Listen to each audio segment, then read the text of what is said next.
Hello everyone. तो इस video में हम लोग एक्सरसाइज 11 का एग्जाम्पल नंबर 10 सॉल्व करेंगे। ठीक है, 9 तक सॉल्व कर चुके हैं, अब 10 सॉल्व करेंगे। तो क्वेश्चन नंबर 10 क्या है कि if sine A equal to √3/2 and cos B equal to 1/√2। ठीक है, साइन ए और कॉस बी का वैल्यू दिया है और हमसे इस पूरे एक्सप्रेशन का वैल्यू पूछ रहा है, यानी कि tan a minus tan b divide by 1 plus tan a into tan b। तो इस पूरे एक्सप्रेशन का वैल्यू निकालने के लिए हमको tan a और tan b चाहिए होगा। क्लियर है? और ये क्वेश्चन इंपॉर्टेंट भी है साथ में, क्योंकि सीबीएसई 2013 में ये पूछ चुका है। क्लियर है? अब हम इसको सॉल्व करेंगे, कैसे करेंगे सॉल्व देखते हैं। तो हमको इस पूरे एक्सप्रेशन को सॉल्व करने के लिए tan a और tan b का वैल्यू चाहिए। तो tan a और tan b का वैल्यू कैसे आएगा? तो बहुत लड़के ऐसे सोचेंगे कि tan अगर है तो tan जो होता है साइन और कॉस का रेशियो होता है, साइन और कॉस का रेशियो होता है। और यहाँ पे साइन और कॉस का वैल्यू दिया है तो हम साइन के वैल्यू को कॉस के वैल्यू से डिवाइड कर देंगे और tan निकल जाएगा। ये गलती हो जाएगा, ये गलत हो जाएगा। क्यों गलत हो जाएगा? क्योंकि यहाँ पे साइन और कॉस का जो एंगल है वो डिफरेंट है। क्वेश्चन में साइन ए है, मतलब साइन के साथ एंगल ए यूज किया है और कॉस के साथ एंगल बी यूज किया है। तो साइन ए और कॉस बी का रेशियो कुछ नहीं होता है। ठीक है ना? साइन ए और अगर यहाँ पे कॉस ए रहता, क्वेश्चन में कॉस बी की जगह पे कॉस ए दिया रहता, तो उस केस में हम tan ए यूज कर सकते थे। क्लियर है? लेकिन यहाँ पे कॉस बी दिया है तो साइन ए अपॉन कॉस बी तो कुछ नहीं होता है, उसको हम tan ए नहीं बोल सकते हैं या tan बी नहीं बोल सकते हैं। क्लियर है? या फिर अगर tan बी निकालना है तो tan बी के लिए साइन भी बी में होता और कॉस भी बी में होता, तब हम tan बी का वैल्यू इस फॉर्म में निकाल सकते थे। क्लियर है यहाँ तक? तो अब क्या करेंगे कि हम साइन ए और कॉस बी को तो डिवाइड कर नहीं सकते हैं जिससे tan आए। तो अब क्या करेंगे कि एंगल ए का अलग से वैल्यू निकालेंगे, एंगल बी का अलग से वैल्यू निकालेंगे, उसके बाद इस एक्सप्रेशन में सब्स्टिट्यूट करेंगे और tan के लिए सारे एंगल्स के लिए वैल्यू हमको मालूम है। ठीक है ना? तो वही हम करेंगे, पहले एंगल ए निकालेंगे, फिर एंगल बी का वैल्यू निकालेंगे और जो गिवन एक्सप्रेशन है उसमें हम सब्स्टिट्यूट कर देंगे एंगल ए और बी की जगह पे। क्लियर है? तो अब हम सॉल्व करते हैं इसको। तो पहले जो चीज गिवन है उसको लिखते हैं। तो गिवन क्या है मेरा? गिवन है साइन ए इक्वल टू √3/2। अब क्योंकि हमको एंगल ए निकालना है तो ए को अकेला करना पड़ेगा। तो अगर इधर साइन है तो इधर भी साइन लाना पड़ेगा। तो क्या लिखेंगे? Sine A equal to, sine में किस एंगल के लिए वैल्यू √3/2 होता है? तो 60 डिग्री के लिए वैल्यू √3/2 होता है, तो साइन 60 डिग्री हो जाएगा। क्लियर है यहाँ तक? तो अब साइन से साइन कैंसिल हो जाएगा, तो यहाँ से a कितना आ जाएगा? तो a आ जाएगा 60 डिग्री। वैसे भी हम थ्योरम पढ़े थे कि अगर sine a equal to sine b, अगर sine a equal to sine b है तो एंगल a और b आपस में बराबर हो जाता है। तो यहाँ पर भी जस्ट वैसे ही चीज़ है। और यहाँ पर लिख देंगे कि सिंस साइन 60 डिग्री कितना होता है? तो साइन 60 डिग्री √3/2 होता है। क्लियर है? या फिर डायरेक्ट भी देख सकते हैं कि ए के जगह पे कौन सा एंगल रखेंगे कि साइन का वैल्यू √3/2 है। तो ए के जगह पे हम 60 डिग्री रखेंगे तो वैल्यू कितना आएगा? √3/2 आएगा। तो यहाँ पे ए निकल गया। अब हमको बी निकालना है, तो बी कैसे निकालेंगे? तो बी हम ऐसे निकालेंगे कि कॉस बी जो है किसके इक्वल है? 1/√2। तो अब देखेंगे कि कॉस बी बराबर किस एंगल के लिए कॉस का वैल्यू 1/√2 होता है? ठीक है, तो 45 डिग्री के लिए होता है। तो cos 45 डिग्री का वैल्यू कितना होता है? 1/√2। साइन 45 डिग्री का वैल्यू 1/√2 होता है और cos 45 का भी होता है। तो यहाँ से मेरा b कितना आ जाएगा? तो यहाँ से मेरा एंगल b आ जाएगा 45 डिग्री। और रीज़न यहाँ पर हम लिख लेंगे कि since cos 45 degree equal to 1/√2। तो यहाँ तक हो गया। तो यहाँ तक हम लोग क्या किए कि a और b का वैल्यू निकाल लिए, एंगल ए और एंगल बी कितना होगा निकालिए।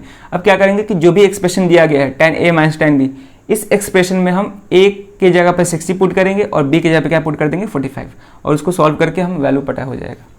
तो इधर हम क्लीन कर रहे हैं। ठीक है? तो अब हम जो भी एक्सप्रेशन है उसमें वैल्यू पुट करेंगे। ठीक है? तो लिखेंगे नाउ पुटिंग द वैल्यू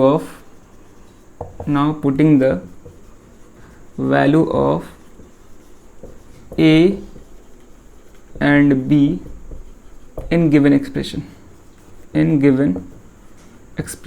जो भी एक्सप्रेशन दिया है ट्रिग्नोमेट्रिक एक्सप्रेशन उसमें हम वैल्यू पुट कर देंगे A और B का। तो क्या दिया है मेरा? दिया है tan A minus tan B upon में 1 plus tan A into tan B, यही दिया गया है। कैसे करेंगे देखते हैं। तो सॉल्व करेंगे इसको, ठीक है, नीचे सॉल्व कर रहे हैं यहाँ पे। तो tan A कितना है मेरा, A है 60 डिग्री, तो tan 60 degree minus tan B, B कितना है 45 डिग्री, तो tan 45 डिग्री। अब यहाँ पर रखते हैं 1 प्लस tan, ये हो जाएगा 60 डिग्री इंटू ये कितना हो जाएगा tan B कितना है 45 डिग्री।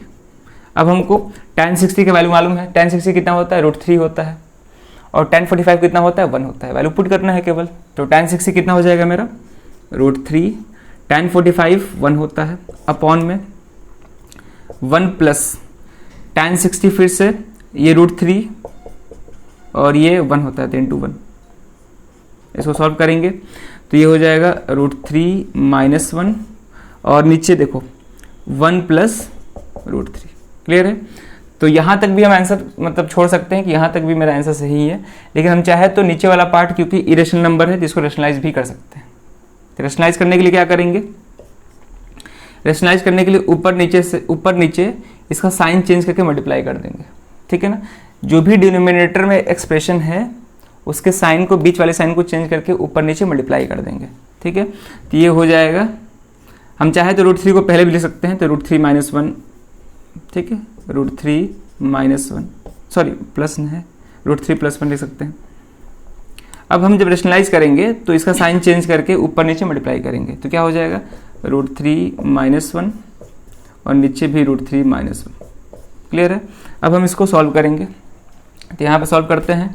√3 माइनस 1, √3 माइनस 1, तो √3 माइनस 1 दो बार मल्टीप्लाई हो रहा है, तो क्या हो जाएगा √3 माइनस 1 का whole square divide by √3 plus 1 into √3 minus 1।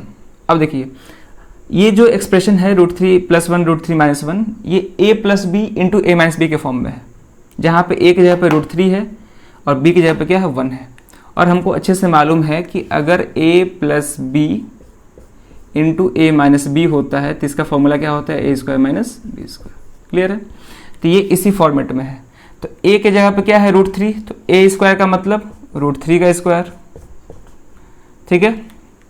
उसके बाद माइनस बी स्क्वायर है, तो बी की जगह पे 1 है, तो क्या हो जाएगा 1 का स्क्वायर। अब हम इसको यहाँ पे सॉल्व करते हैं, ठीक है। ये 1 का स्क्वायर है, इसको अच्छे से लिख देते हैं, ये 1 का स्क्वायर। अब हम इसको इधर सॉल्व कर रहे हैं, इधर क्लीन कर रहे हैं,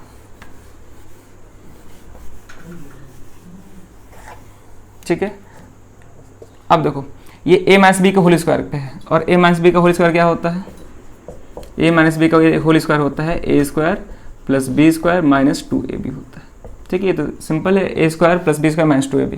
तो a की जगह पे √3 है और b की जगह पे क्या है मेरा 1 है, तो a की जगह पे √3 है तो a स्क्वायर का मतलब √3 का स्क्वायर, तो यहाँ पे हो जाएगा √3 का स्क्वायर प्लस b स्क्वायर होता है, तो b की जगह पे 1 है तो 1 का स्क्वायर माइनस 2ab, यानी कि 2 इंटू √3 इंटू 1 कितना हो जाएगा 2 √3 हो जाएगा, डिवाइड बाई नीचे √3 का स्क्वायर, तो रूट से स्क्वायर कैंसिल हो जाएगा, केवल 3 बचेगा, माइनस 1 का स्क्वायर 1 होता है। क्लियर है। अब √3 का यहाँ पे भी स्क्वायर, तो 3 प्लस 1 का स्क्वायर 1 माइनस 2 √3, और नीचे क्या हो गया 3 माइनस 1, तो 3 माइनस 1 2 आ जाएगा।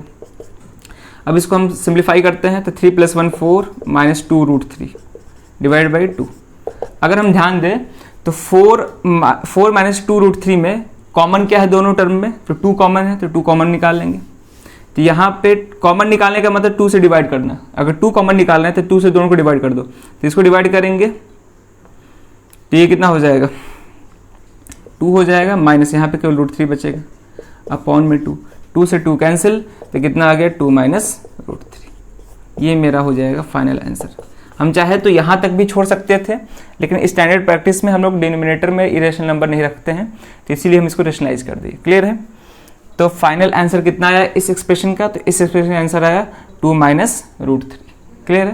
तो लास्ट में सकते हैं hence the value of the given expression is 2 minus √3। ठीक है। तो इस क्वेश्चन में केवल इतना ही। ये भी एक अच्छा ही क्वेश्चन था, इसमें बहुत सा चीज़ सीखने को मिला, और ये भी क्वेश्चन बोर्ड में CBSE 2013 में पूछ चुका है। तो इस वीडियो में केवल इतना ही, और नेक्स्ट वीडियो से हम लोग नेक्स्ट क्वेश्चन को सॉल्व करेंगे। ठीक।